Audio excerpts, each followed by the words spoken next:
প্রিয় ভিউয়ার্স, আজকে আমরা কিবোর্ড শর্টকাট নিয়ে আলোচনা করব। তো সর্বপ্রথম আমরা জেনে নেব কিবোর্ড আসলে কোনটা। তাদেরকেই দক্ষ বলা হয় যারা কিবোর্ড শর্টকাট কি জানে। তো আজকে আমরা কিবোর্ড শর্টকাট কি সম্পর্কে জানবো। তার আগে জেনে নেই কিবোর্ড মূলত আমরা এখানে দেখেন এই যে এই অংশটাকেই আমরা কিবোর্ড হিসেবে ধরে নিই, আর এখান থেকে এই পর্যন্ত F1 থেকে F12 এটাকে আমরা ফাংশন কে হিসেবে ধরি। এবার এটা এইটুকুন হচ্ছে গিয়ে কন্ট্রোল কে, এটা হচ্ছে অ্যারো কে, আর এটা হচ্ছে keypad, scroll lock, number lock, cap lock, indicator. Keyboard সম্পর্কে জানলাম। এবার আমরা জানবো কিবোর্ড শর্টকাট সম্পর্কে। যখন কম্পিউটার অফ করতে যাই তখন আমরা কি করি? স্টার্ট বাটনে যে পাওয়ার বাটনে যাই, পাওয়ার বাটনে যে দেখেন শাট ডাউনে ক্লিক করে আমরা কম্পিউটার বন্ধ করি। তো এটা না করে আমরা কিবোর্ড শর্টকাট কি দিয়েও কিন্তু আমরা কম্পিউটার অফ করতে পারি। অল্টার A4 তারপর ইন্টার চাপলেই আমাদের কম্পিউটারটা বন্ধ হয়ে যাবে। দেখার পর দ্বিতীয় আমরা যে বিষয়টি দেখব সেটা হচ্ছে উইন্ডো রান করার জন্য আমরা রান একটি অ্যাপ্লিকেশন আছে, অনেকে যারা কম্পিউটার চালান তারা জানেন। তো এইটা হচ্ছে উইন্ডো কে চেপে আর চাপলে দেখেন রান অপশনটি চলে আসলো। এখানে আমরা ট্রি লিখে ইন্টার চেপে রান করি। তৃতীয় যে বিষয়টি দেখবো, এই উইন্ডো অনেক ক্ষেত্রে আপনার জুম করা লাগে, কোনো ফাইলই যদি থাকেন সেটাও জুম করা লাগে।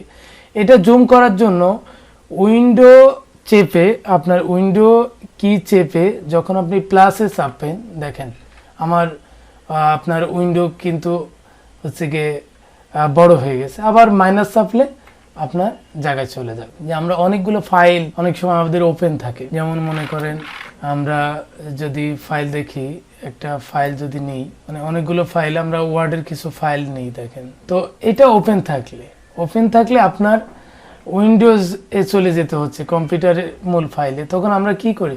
এটা মিনিমাইজ করে তারপরে যাই।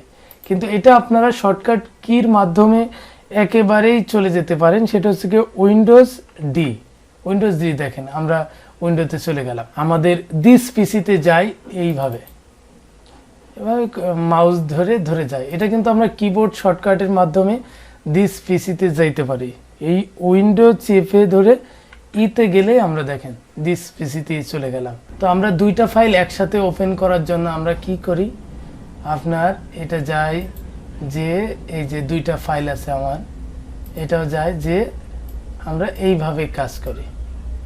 তো এটা না করে আমরা কিন্তু কিবোর্ড শর্টকাটের মাধ্যমেই এটা করতে পারি। সেটার জন্য আমরা করব, প্রথমে আপনার উইন্ডোজ কিটা চেপে ধরে দেখেন অ্যারোতে গেলাম, দেখেন আমার দুইটা ফাইল একসাথে ওপেন হয়ে গেছে। এটা অ্যারো চেপে আপনার যেদিকে ইচ্ছা সেদিকে নিয়ে যেতে পারেন। আমরা অল ওপেন ফাইল, যতগুলো ওপেন ফাইল আছে সেই ফাইলগুলো আমরা কিন্তু এক নজরে দেখতে পারি। যতগুলো আমি অনেকগুলো ফাইল বানাই দিই, এই ফাইলগুলো আমি এক নজরে দেখতে চাই উইন্ডোতে। সেটার জন্য আমাকে উইন্ডো চেপে আপনার ট্যাব বাটন দিয়ে চাপলে দেখেন আমার যতগুলো ফাইল ওপেন আছে সব আমি একবারে দেখলাম। উইন্ডো ডি চাপলে দেখেন এই যে সব চলে যায়, আমি উইন্ডোতে চলে গেলাম। এবার আমরা কম্পিউটারে প্রজেক্টর সেটিং করি। এই প্রজেক্টর সেটিংয়ের জন্য আমরা ম্যানুয়ালে অনেক ক্ষেত্রে খুঁজে পাই না। এই উইন্ডো পি চাপলে আপনার দেখেন এই প্রজেক্টর সেটিংটা আপনার সামনে চলে আসলো।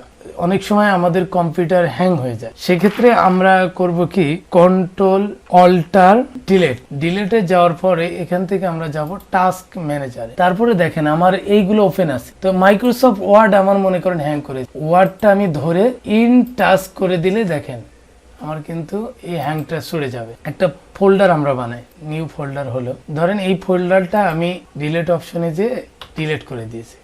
তো এই ডিলিটটা আমার আবার প্রয়োজন পড়ছে, তখন কন্ট্রোল জেড চাপলে আমার দেখেন ওই যে নিচেই এই ফাইলটি আবার চলে এসেছে। মনে হচ্ছে যে আবার আমি ডিলিট করে দেব, তাহলে কন্ট্রোল ওয়াই চাপলে আপনার এটা ডিলিট হয়ে যাবে। তো এইটা মনে রাখবেন যে শিফট ডিলিট, তাহলে কিন্তু আর পুনরায় ফিরে আসবে না, পার্মানেন্ট ভাবে সেটা ডিলিট হয়ে যাবে। এবার আমরা চলে যাব এমএস অফিসের কিছু গুরুত্বপূর্ণ শর্টকাট নিয়ে। এমএস অফিস বলতে আমরা ওয়ার্ডটাই দেখি। মনে করেন আমি একটা লিখলাম এটা লিখলাম, এটা আমি কন্ট্রোল এস দিলে সেভ হয়ে যাবে।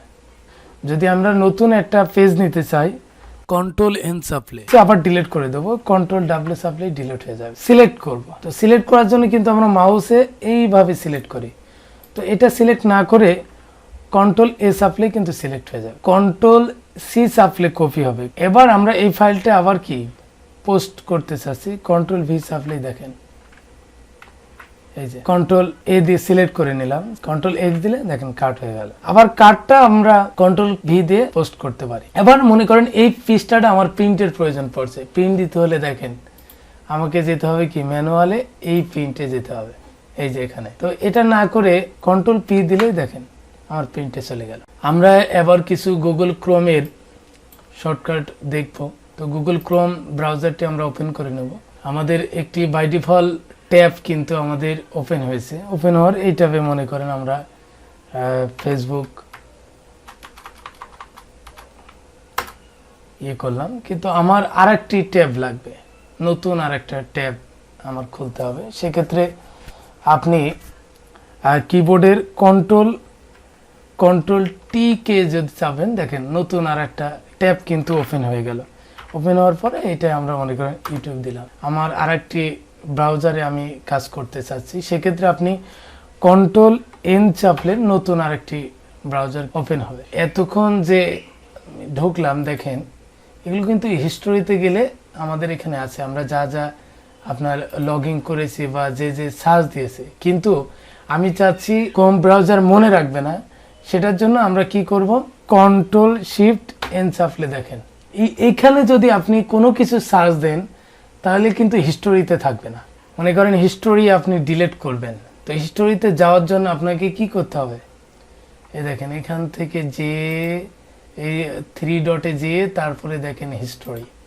হ্যাঁ, এবার আমি মনে করছি আপনি কিবোর্ড শর্টকাটের মাধ্যমে হিস্টোরিতে যেতে পারেন, তার জন্য কন্ট্রোল এইচ চাপলেই দেখেন আমার হিস্টোরিতে চলে গেল। হিস্টোরি ডিলিট করতে চাই, তো ডিলিট করার জন্য কি করতে হবে, এটারও কিন্তু কিবোর্ড শর্টকাট আছে, কিন্তু ম্যানুয়ালে দেখেন কত, এই যে হিস্টোরিতে গেলাম, যাওয়ার পরে দেখেন হিস্টোরি, তারপরে আপনার ক্লিয়ার ব্রাউজিং ডাটা এখান থেকে ডিলিট করতে হবে। কিন্তু আপনি কিবোর্ড শর্টকাটের মাধ্যমে আপনি ডিলিট করতে পারবেন। কন্ট্রোল শিফট ডিলিট অপশনে ক্লিক করে দিই, দেখেন আমার যত কুকি ছিল সব ডিলিট করে ফেলছে। এবার আমরা এই ডাউনলোড হিস্টোরিতে যাইতে চাই, দেখেন আমি কি কি ডাউনলোড করছি, দেখেন এখানে ডাউনলোড হিস্টোরিতে আছে। কিন্তু এখানে আপনি কিবোর্ড শর্টকাট কির মাধ্যমে ডাউনলোড হিস্ট্রিতে যেতে পারেন, সেটা তার জন্য করতে হবে কি কন্ট্রোল জে প্রেস করলেই দেখেন ডাউনলোড হিস্ট্রি। আমার বুকমার্ক করার জন্য কন্ট্রোল ডি, এর শর্টকাট হচ্ছে কি কন্ট্রোল ডি। এবার এই ট্যাবে আপনি নাম দিতে হবে, মনে করেন আমি ফেসবুক দিলাম,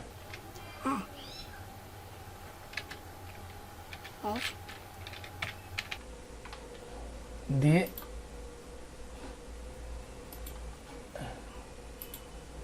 এই দেখেন ফেসবুকটা কিন্তু আমার এখানে চলে আসছে। তো এই পৃষ্ঠাটা, এই ওয়েব পেজটা আমরা প্রিন্ট দেওয়ার প্রয়োজন যে আমি রাখবো, সেক্ষেত্রে আপনি এখান থেকে কন্ট্রোল পি দিলেও আপনার প্রিন্টে চলে আসবে এই পেজটা, দেখেন। তো আমরা ক্যান্সেল করে দিই। এরপরে দেখেন যে এই পেজটা আপনার সেভ করা দরকার, তাহলে সেই কন্ট্রোল এস চাপলেই আপনার এই পেজটা সেভ হয়ে থাকবে, পরবর্তীতে আপনি দেখতে পারবেন এখানে ভিজিট করে। তারপরে আপনার সর্বশেষ যেটা দেব, যে আমরা কিন্তু এই ব্রাউজারটাও রিফ্রেশ করতে পারি কম্পিউটারের মধ্যে। কম্পিউটার যেরকম right button save a computer কি আমরা রিফ্রেশ করি না, ব্রাউজারও রিফ্রেশ করা যায়। সেটার জন্য আমরা কি করি, কন্ট্রোল আর চাপলেই দেখেন এটা রিফ্রেশ আসছে, আবার কন্ট্রোল F5 চাপলেও আপনার রিফ্রেশ হবে। এভাবে আমরা ব্রাউজারও রিফ্রেশ করতে পারি। আশা করি আজকের এই টিউটোরিয়ালটা আপনাদের কাজে আসবে। একটু যদি আপনার কাজে আসে তাহলে অবশ্যই লাইক করবেন, শেয়ার করবেন, আপনার মূল্যবান মতামত কমেন্ট বক্সে লিখবেন, সাবস্ক্রাইব করতে ভুলবেন না, বেল আইকনে ক্লিক করে রাখবেন যাতে পরবর্তী ভিডিও আসা মাত্রই আপনি জানতে পারেন। আজ এ পর্যন্ত।